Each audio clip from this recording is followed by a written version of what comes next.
Strait of Hormuz. John, since we chatted a week ago, Tehran has said that it is very close to an agreement with Oman. This is over control of the Strait of Hormuz, but it said that any deal to open or reopen the waterway would only happen unless the US corrects its behaviour. That's the language they've used. It needs to meet a long list of demands, 6 demands. John, what's going on here? Well, I think what's happened here, Tom, is that the Iranians understand very clearly that they're in the driver's seat, and the Americans have hardly any leverage at all. So the Iranians are driving a really hard deal. And the best way to illustrate this is to look at the terms of the 17 June Memorandum of Understanding that the United States walked away from, and compare that with what the Iranian demands are today. I think it's really stunning how much Iran is demanding now compared to what they were demanding on June 17th in the Memorandum of Understanding. And all of this just shows you how remarkably foolish Trump was not to reach a deal based on the June 17th memorandum. Now, let me explain what I'm talking about.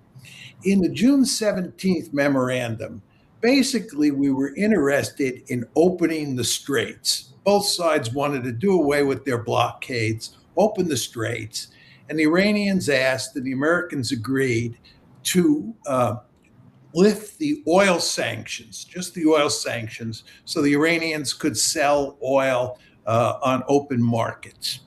The other thing that was in the 17 June memorandum was a ceasefire.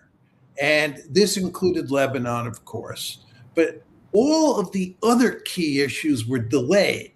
There was no demands from the Iranians that they then settle what I call the big 3 economic issues: the sanctions, the overall sanctions issue, the reparations issue, and the frozen assets issue. That was all delayed. Those key economic issues were going to be negotiated during this 60-day period that was laid out in the Memorandum of Understanding. Moreover, the nuclear issue was delayed as well.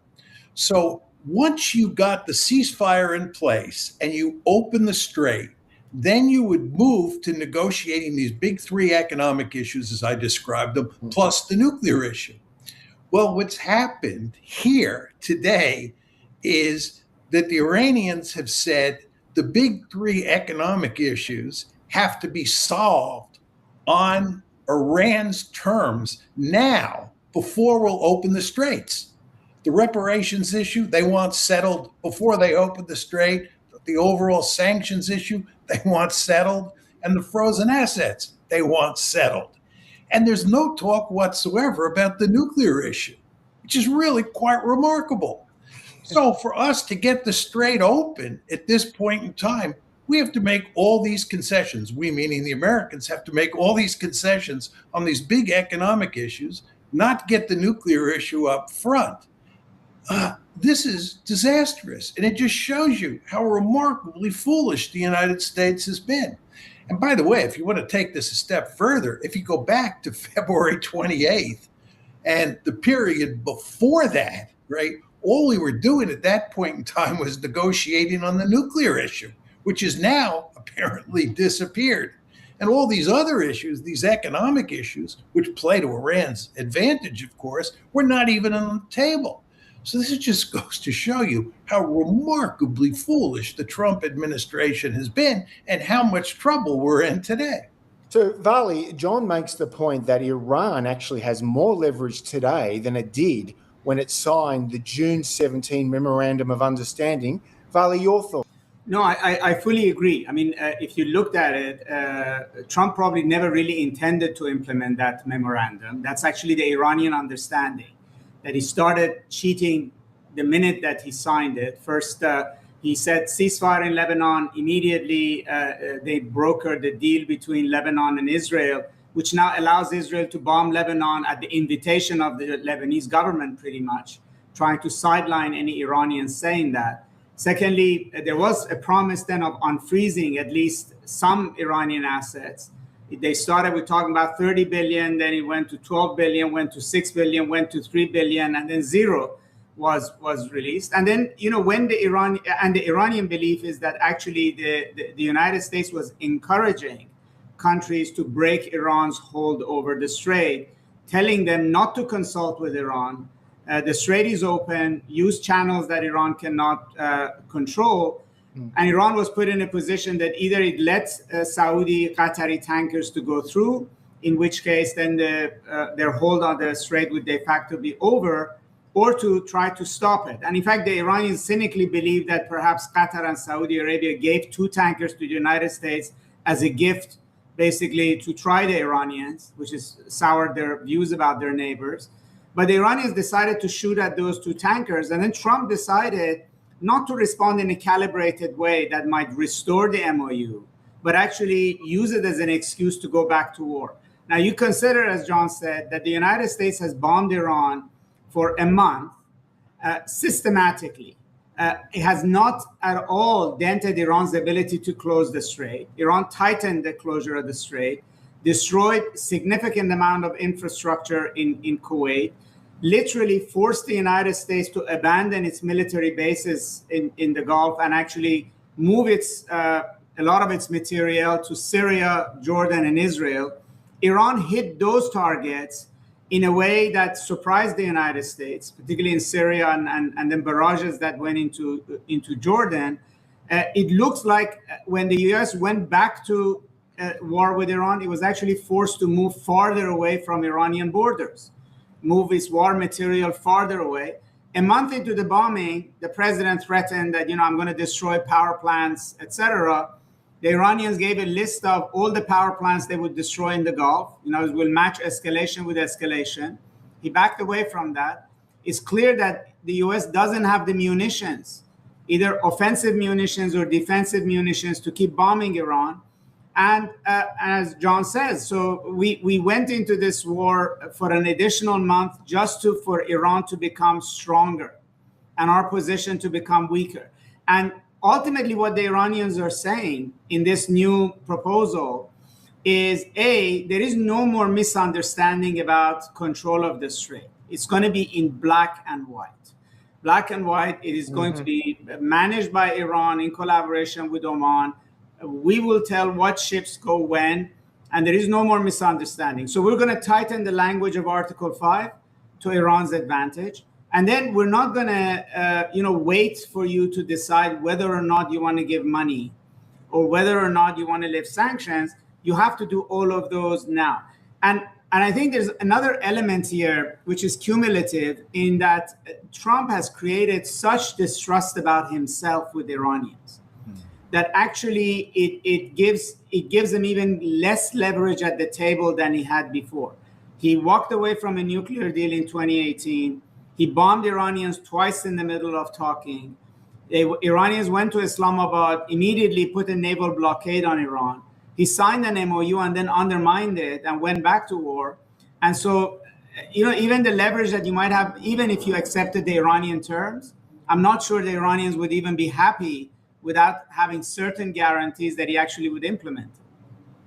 Okay. Now, you say that the Iranians are fed up with Trump, but Trump says, and this is what he said last week, that Iran is being unbelievably duplicitous in its dealings with the US. Quote, all they do is make me angry. They just make me angry.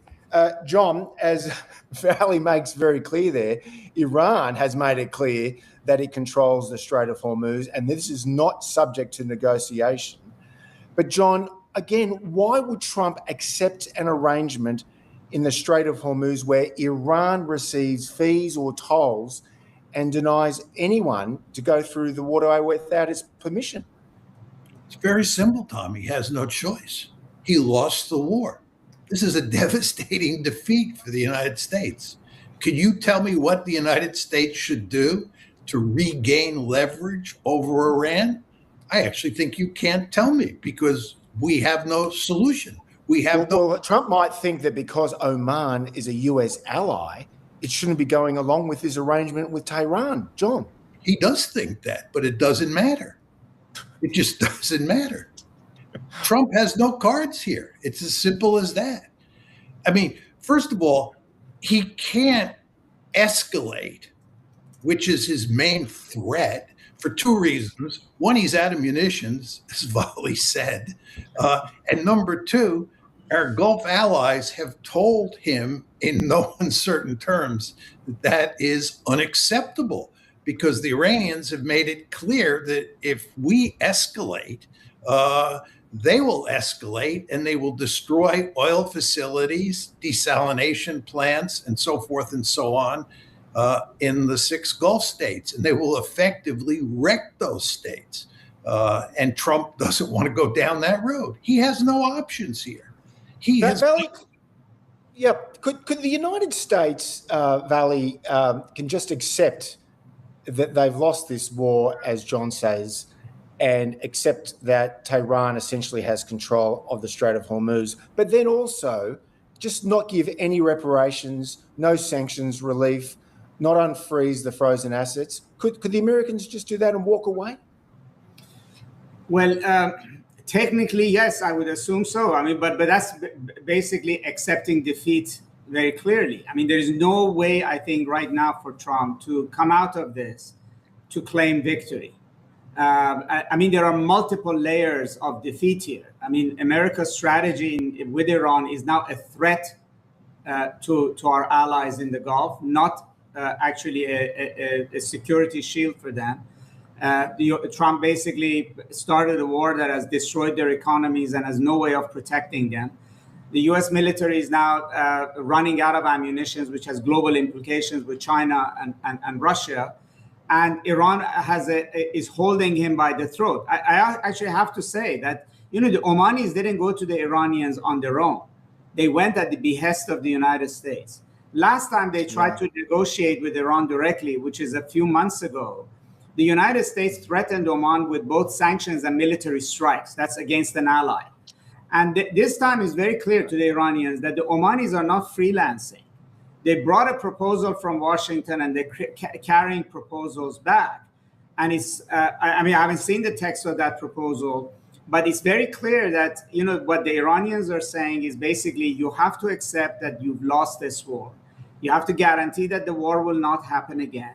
You have to accept that the containment of Iran is over. In other words, no more bases around us. You need to move your troops, and you need to even lift your economic containment of Iran and basically accept Iran as a great power in the region. Now, I think the question for Iranians is that this is a humiliating defeat for Trump. And I think one of the war objectives for Iran now is that he would lose the midterm elections in a big way. They speak about this very openly, that would be a very marquee thing. But the other question, and John is better positioned to answer this, is can the United States, forget about Trump, accept such a defeat by a secondary power, and whether Iranians would calculate that, a year down the road, 2 years down the road, that the U.S. would revisit what happened right now. And that's why I think the Iranians want to front load everything they can get.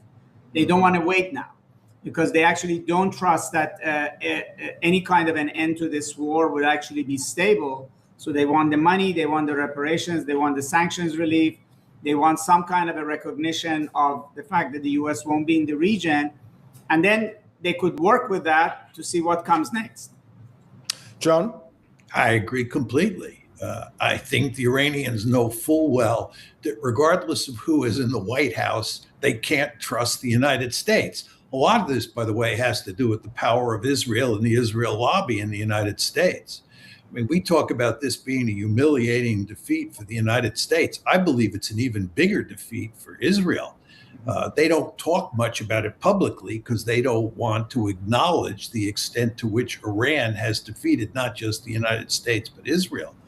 And the Israelis and the lobby in the United States, and therefore who's ever in the White House, will go to great lengths over time to undo any deal that's worked out now to get back at Iran. So the Iranians have a deep-seated interest in front-loading this agreement, as Volley said, and that's exactly what's going on. You want to understand here that Iran has two broad objectives. One is to change the balance of military power in the region, which means greatly weakening the U.S. military presence. And the second thing is to fix their economic situation, to do everything they can to get rid of sanctions, to get their frozen assets back, and actually to have this ability to exact tolls from ships passing through the Gulf, because that's a way of making money over time if the United States once again decides to play hardball on the economic front. So I think what the Iranians are doing from their point of view makes eminently good sense. If I were them, I would drive a really hard bargain up front. I argued when they signed the 17 June memorandum that the Iranians were foolish to do that. It was not tough enough. I think the Iranians were in the driver's seat. I think last year during the 12-day war, this is from June 13th to June 25th, 2025, when it finally ended, I thought the Iranians were foolish to agree to end it then. They should have kept playing hardball, because I think they had the advantage over the United States and the Israelis back then. And the reason I think the Iranians, from their point of view, should play hardball is because you can't trust the United States and Israel as far as you can throw them. And the Iranians would no doubt know that Trump is feeling political pain back home in Washington. Did you see that piece, John, by the way, in the Washington Post just a few days ago about Trump's anger at Pete Hegseth? That's his defense secretary. He was just demanding answers on why he had apparently been misled on extreme munitions shortages. Did you see that piece? And what did you make of that? I did see that piece. I find it hard to believe that Trump didn't understand we had a munitions problem. General Dan Kane, who's the chairman of the Joint Chiefs of Staff, and who I believe has been a reasonable voice on this whole issue since the weeks before February 28th, was warning Trump that we had a limited number of munitions and that we had to be very careful about getting into a protracted war with the Iranians.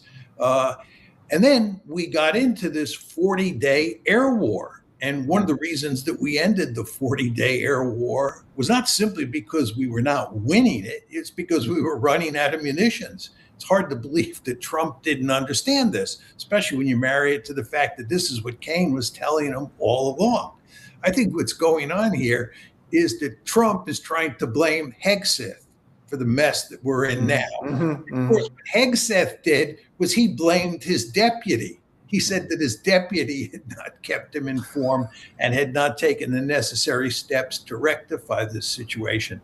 So I think what you're going to see moving forward is a giant blame game.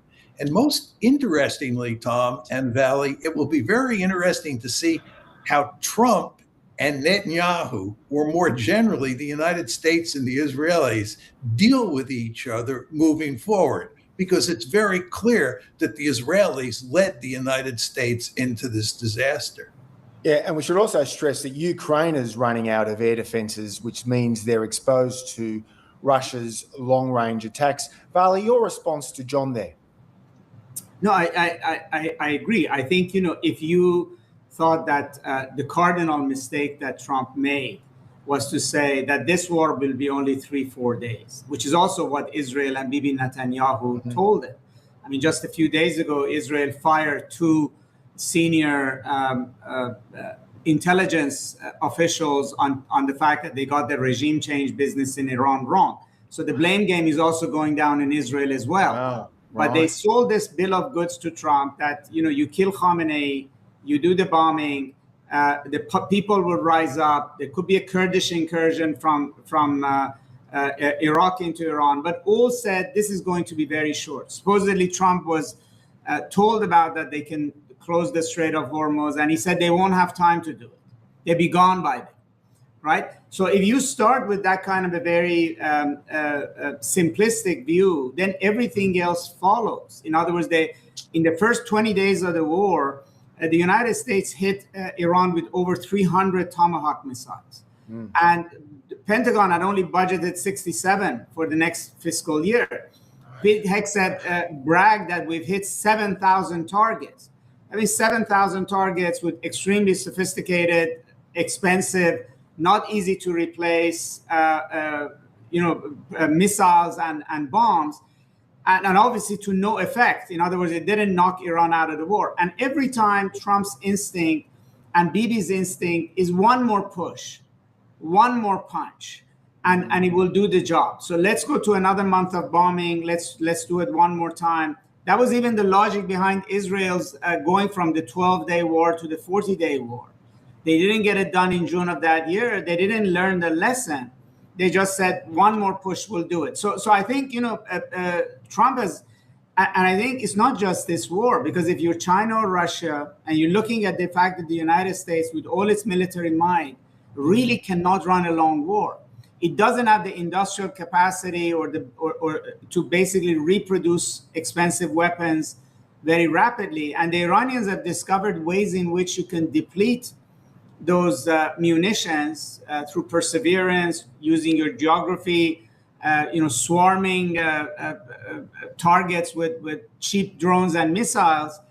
And I think that, in a way, even the consequences of this war for the United States in Asia, in Ukraine, elsewhere, is going to be a bit more long-lasting than just whether he accepts the MOU or not. Yes, and this point has not been lost on Moscow and Beijing. This has been reported in the press this week. John, going back to February 28, and as you say, last year during the June 12-day war, chief among President Trump's reasons for launching this war was preventing Iran from building a nuclear weapon. He and his supporters would say that the conflict has stopped Iran's nuclear program. Is that true? Tom, I want to make one quick point before I answer your question. Yeah. Just going back to why the 12-day war ended, I remember very well that two reasons were given.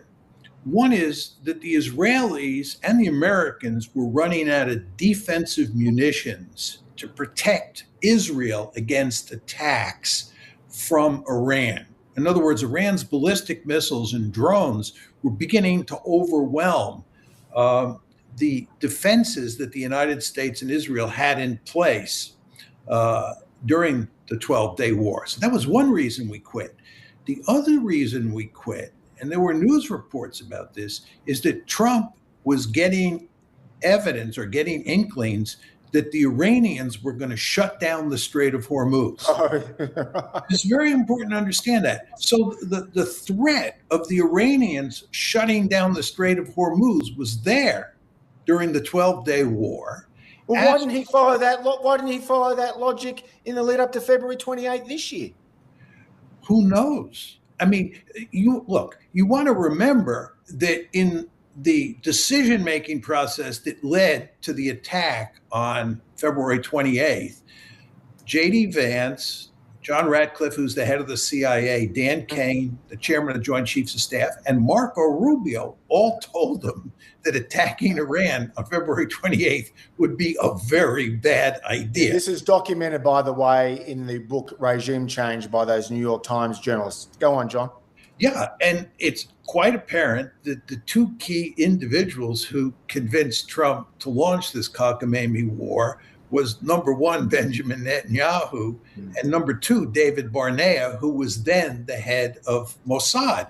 And they told Trump that, a shock and awe campaign that had a decapitation strategy built into it would put an end to the regime in a couple days, and we'd live happily ever after. This, of course, is ludicrous. And his principal advisors all understood that. But nevertheless, Trump decided that he would listen to Bibi Netanyahu and David Barnea. Yeah, but Trump would say, getting back to my question, John, that he has stopped Iran's nuclear program. Is that true? Well, that's the argument that they're going to make now. Remember I said at the top of the show, what's happening here is that the nuclear issue has more or less disappeared. Exactly. It's really quite remarkable. It is, yeah. Well, the nuclear issue has not disappeared at all. And after everything that's happened, and remember our emphasis on the lack of trust that exists in the present situation, the Iranians have a greater incentive than ever to acquire nuclear weapons. And the idea that they don't have the capability now to do that is not a serious argument. They can easily, in my opinion, reconstitute their nuclear program. They still have all that enriched uranium, enriched up to 60%, and it's easy to go from 60% to 90%. They could develop a bomb with relative ease. Okay. This is why we wanted to get rid of their nuclear enrichment program, which we have not done. So the unintended consequence of this debacle is that Tehran really does have powerful incentives to develop nuclear weapons so that this sort of thing doesn't happen again. Vali, your thoughts on that? And also just generally, how long would it take for Iran to rebuild? Well, that's now an intelligence guesstimate, because we really don't know how much was destroyed, how easily can basically they rebuild their cascades and reconstitute the program. But I think we're not talking about a very long time. We're talking maybe a clock of 2 to maximum 5 years for them to not just be able to enrich and have fissile materials, but actually even to weaponize it and have sufficient number of warheads that would give them deterrence. But now we're in a position that they may not do that, provided the United States is willing to pay a very high price. In other words, if out of this current MOU, you're going to get the United States to agree to a longer ceasefire with Iran, move its troops out, potentially pay reparations, etc. Now, the only things that will make the Iranians listen is the U.S. giving them things, not demanding things. I mean, I think the period that you can basically pressure Iran into submission, even on technicalities of the nuclear issue, I think is gone. I think now the U.S. essentially will be asking them, what do you want to make this a non-issue, even if they were to accept it.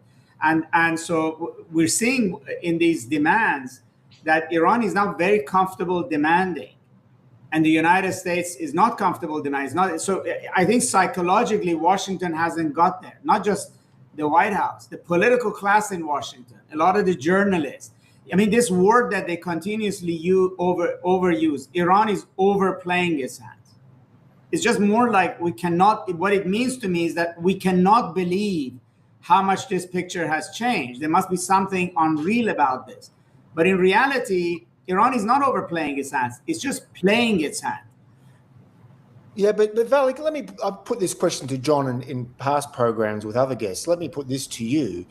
Whether it's the IRGC, the so-called hardliners, or the so-called moderates who support the president and the parliamentary speaker and their chief negotiator, shouldn't they be concerned about the economic toll that Iran is suffering from the war? I mean, you've got this US blockade of the Iranian ports that's delaying Iran's economic recovery. So I'd put the question to you, given that, isn't Iran overplaying its hands? Well, first of all, let me say, I don't believe in this moderates versus hardliners. I think there is more division in Washington than there is in Tehran. Right. Okay. And Rubio, Vance and the dysfunctionality of decision-making in Washington is a lot more than Tehran. Every government ultimately has a debate over policy. But I think there is a consensus in Iran that they will not give up the strait. There is a consensus that they have managed the war very, very well. There is a consensus that they have defeated the superpower, or at least put it on its heels.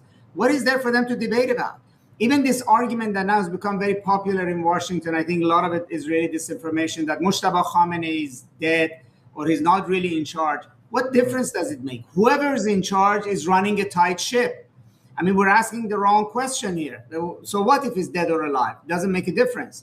So no, I don't think they see themselves overplaying their hand. They think they have a narrow window to get the maximum amount of strategic advantage from having turned the table on the US. It would be unconscionable if they didn't press their advantage. The future generations, they think, will ask them, you had the US on its back heel. This was the time for you to ask for more. And they would say that the US has put blockade in Iran now twice, and the US is the first to blink. They can suffer more than everybody else can. After 47 years of suffering, they can suffer more. And they ultimately think that the only way to a better place is through the path they're going. Now, I'm not going to sort of second guess whether they're overplaying their hand or not, but I think a country that in the past 6 months has managed to survive 2 nuclear-powered militaries going after it, the world's premier superpower, Middle East's most armed and technologically advanced military, and yet we're having this discussion. I think in humility, we have to think that maybe they've got it right. And actually, the society, and I don't mean put it only on Trump, everybody else in Washington who's thought that the Iran policy and the way we've gone about it has been correct all along, that Israel is correct, that, you know, that they obviously have got it wrong. So far, they've got it wrong. And ultimately, and, you know, on the economic issue, Iran is suffering. But John said at the very beginning, they're asking for big economic gives. You have to pay for war reparations. You have to unfreeze up to $30 billion. Iran has reportedly up to $100 billion of frozen assets around the world. We want to trade and we want to sell oil to whoever we want, and you need to get out of the way. And once you lift the sanctions, we will be able to actually collect tolls more easily because we can actually receive the money. So short-term pain, long-term gain. That's the way they're seeing it. Yeah, you know, John, though, Pat Buchanan, the original America First Republican presidential candidate, both in 1992 and 1996, he once quipped that Congress was Israeli-occupied territory. Don't you need congressional support for sanctions relief? This is going to be very difficult for Trump to get Republicans especially, but also even some Democrats to support sanctions relief. Well, I think there's no question that Congress will do everything it can to get in the way of sanctions relief. But there are a lot of things that Trump can do to deal with that issue. Congress has limited control on this issue. Trump has a lot of cards to play. And if the Congress refuses to go along with Trump and doesn't, fully lift the sanctions, the Iranians can compensate for that with tolls. But Tom, let me just make one point on this whole issue of Iran overplaying its hand. I agree with Bali completely. The idea that you're possibly overplaying your hand is in effect saying that the Iranians ought to be more moderate in their demands. And if they're more moderate in their demands, the Americans will be more reasonable. We can work out a modus vivendi here. Any Iranian who believes that is out of his mind. The idea that you can accommodate the United States and the United States will accommodate Iran is an argument that is belied by the historical record here. And Iranians fully understand that there's only one way to deal with the United States, and that's to play hardball, period. End of story. And if you start making concessions to the Americans, they'll take advantage of you. Just look at what happened with the 17 June Memorandum of Understanding. Do you need any more evidence that you can't trust the United States? I don't think so. Yeah, the Iranian political system, Vali, and you've studied Iran in great detail. You're one of America's and the world's leading experts on Iran. Isn't it premised on a sort of hatred of the United States? And this is a point that a lot of the neoconservatives make. So, any reconciliation with Washington would threaten the foundations of its anti-Western ideology. Well, yes, the Iranian Revolution started out being anti-American and is to some degree embedded in their thinking. But now it also has national security reasoning behind it. This is not cultural hatred after 40, 50 years. The United States actually, since the June 12-day war and the 40-day war up to this period, has shown itself to be a single greatest threat to Iran. I mean, the minds of the Islamic Republic, there is no distinction between regime and country. It's true that many Iranians may say the United States is only a threat to the Islamic Republic, but the people who are making decisions in Iran, basically, they see this as an attack on Iran. The United States wants to destroy its infrastructure, United States and Israel were contemplating breaking it up, creating ethnic tensions. The United States wants to cage Iran, kick it out of the Middle East, weaken it, break it, a Libya scenario, a Syria scenario. I mean, those are the kinds of debates you have in Iran. That's the U.S. objective. So now that we've arrived at this point, I think the path to somewhere better, and we've been there. I mean, we went to war with Vietnam or with China over Korea, and at the end of the day, there was a point at which there was a turning point. I think it has to first start with Iran not feeling the United States is an imminent national security threat. I mean, you're not going to get to somewhere better unless that is taken away. And you have to also look at it this way. Maybe Iran is out of sight, out of mind for Americans for long periods. But the Iranians, this regime in particular, all of these people in IRGC, Mojtaba Khamenei was sitting at the side of his father for decades. For decades, they have been under imminent threat of the United States. And I just put it to you, this sort of as a something for us to think. Any country in which over a 1 year period you assassinate close to 150 of its leaders, I mean, and that its leaders have to be in hiding because they may be imminently assassinated and killed. I mean, for them, the U.S. threat is real. It's a whole debate as to whether they're responsible in bringing it onto themselves. Could they have been nicer 10 years ago, 20 years ago, etc.? But at this juncture where we're in, Iran basically is trying to manage the U.S. threat, which came to war. And John said it, they want to change the balance of power in the Middle East. But balance of power also means the balance of threat. That they don't want to be hiding in bunkers. They don't want their leaders to be killed. They don't want them to be attacked.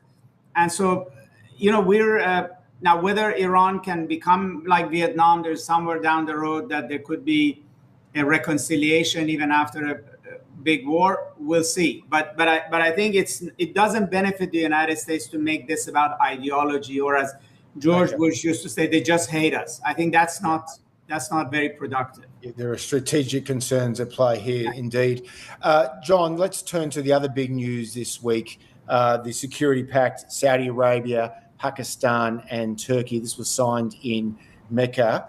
And what's basically 3 Sunni countries in the region coming together, countering Iran. Could this agreement have been signed with America's blessing? And what does this tell you? Well, I think what this agreement tells you is that many countries in the Middle East have lost faith in the American security umbrella, and they don't think the United States can protect them. And they're searching around, they're desperately searching around for new arrangements to provide security. And I think the Saudis and the Pakistanis and the Turks all came together for the purposes of trying to create a NATO-like agreement that will allow them to deal with threats in the region. And this is especially important, again, because the Americans can no longer provide that kind of security. The question you have to ask yourself is whether this is a meaningful agreement, whether it looks anything like NATO. And the fact is, it does not. What made NATO work was that you had an obvious threat. It was geographically concentrated, mainly in Central Europe. Everybody in the West was scared stiff of the Soviet threat. And that provided the glue that allowed these countries to come together in the heart of Europe to deal with the Soviet Union. And we created what is probably the most successful military alliance in history. You have nothing like that in the Middle East. I don't even know what the single threat is that Pakistan, Saudi Arabia. Isn't it Shia Iran? If I would say, I would say yes, the media thinks it's all about Iran, but I would say this is as much about a counterpunch against Abraham Accords as it's about. Right. So, UAE is doubling down on its alliance with Israel, is breaking with Saudi Arabia, is menacing Saudi Arabia in Yemen, in Sudan, in Somalia, and ultimately let's also remember at that moment of enthusiasm Israelis had that Iran is going to fall, Bibi Netanyahu and the other prime ministerial hopeful Naftali Bennett very openly said, we're done with the Shia axis. We're not going to go after the Sunni axis. And the Sunni axis, they didn't name Saudi Arabia, but Pakistan and Turkey were definitely in it. Naftali Bennett openly said that Turkey, from not just the Iranians, but the other alliance that might be shaping in this region, which is around the Abraham Accords. And let's not forget that also this Saudi maneuver is coming almost a week after Trump first put the idea of a nuclear deal with Saudi Arabia on the table, and then said, well, you need to join the Abraham Accords for that to happen. And the Saudis are basically saying that, no, I mean, we are worried about two powers or two axes in this region, Iran and Israel. Yeah. And to John's point, the U.S. has proven itself incapable of defending the Gulf countries against Iran. It will be unwilling to defend them against Israel. Yeah, well, I mean, a different problem that the Gulf countries have. If Israel begins to have bases in UAE and begins to show up in UAE and then in Somaliland and then through UAE in Yemen, then the Saudis are not just worried about, they will be worried about what do they do being surrounded by Israel in that sense. And we should remember that the Sunni Gulf allies of the United States made it very clear to President Trump before February 28, be careful what you wish for, don't strike at Iran. John, the neocons are upset that Saudi Arabia has not joined the Abraham Accords. Remember, this was the late Lindsey Graham's, one of his big initiatives in the Middle East was to get the Saudis into the Abraham Accords and get them closer to Israel.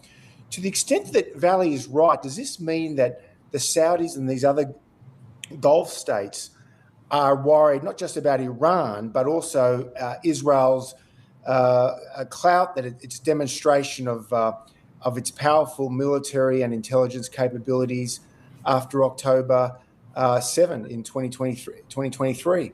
John? I think there's no question that Saudi Arabia and Turkey are deeply worried about Israel. I don't think the Pakistanis are. But, you know, Vali was talking about the UAE and the fact that UAE has become very close to Israel. That's right. What happens if Israel puts military assets in the UAE and those two countries become even closer together and the Israelis put their security umbrella over the UAE? Since the UAE is a bitter adversary of both Iran and Saudi Arabia, wouldn't that bring Iran and Saudi Arabia together to counter Israeli influence in the UAE? So you begin to see just how messy the future is going to be when you start to think about the different constellation of forces that could form. Valley, what do you make of all that? No, I agree. I think, you know, what we're witnessing in all this talk of U.S. defeat is that for the past, let's say, 47 years since the Iranian Revolution, the United States has provided the scaffolding, the backbone of a security structure for the Arab world, right? That is crumbled, not only because of the fact that we wanted to leave since the Obama period, but also now because the region no longer is comfortable with that security arrangement. And, you know, in this interregnum between an old world and whatever replaces it ultimately, you're going to have all kinds of experimentations and all kinds of other ideas to fill the void. The Saudis are basically playing with ideas here. I mean, they're not sure whether the Pakistanis would shoot at anybody, Iranians, Israelis, etc. But right now, these are trial balloons that, you know, will bring the Turkey and Pakistan, maybe down the road, Egypt, Qatar into an alliance. Maybe these countries will help balance Iran. But all of it essentially tells you how much the United States' stature has diminished. That's what's the real issue is here, is how much it's diminished. And so there are consequences to this talk of defeat that we're saying. I mean, anytime, I think we're not quite absorbing the psychological impact on the Gulf of the U.S. just being unable to protect them against Iran. and even unable to protect these bases. When you see that out of the 17 bases, 16 of them have been severely damaged, that Iran has been systematically carrying out a policy that's called debasing, is making the bases unusable in varieties of ways, that, these countries, it's almost like Germany having no military under an American defense umbrella. And then all of a sudden, that not being there, which is also the case in Europe. Yeah. Then, you have all kinds of reactions coming out. And that's what we're witnessing. And this question about the diminished American credibility, presence, standing, legitimacy in the Persian Gulf brings us to the breaking news this morning in Washington, which is Israel's decision to pull out of this Gaza peace plan. John, this was all about a phased disarmament of Hamas in Gaza. What's going on there? Well, I never took this whole discussion seriously at all. The Board of Peace... Well, hang on. Trump did hail it as a historic deal, and he did go to great lengths, in his plan at least, to note that the Palestinians have been through a lot. Didn't he put his prestige and credibility on the line here?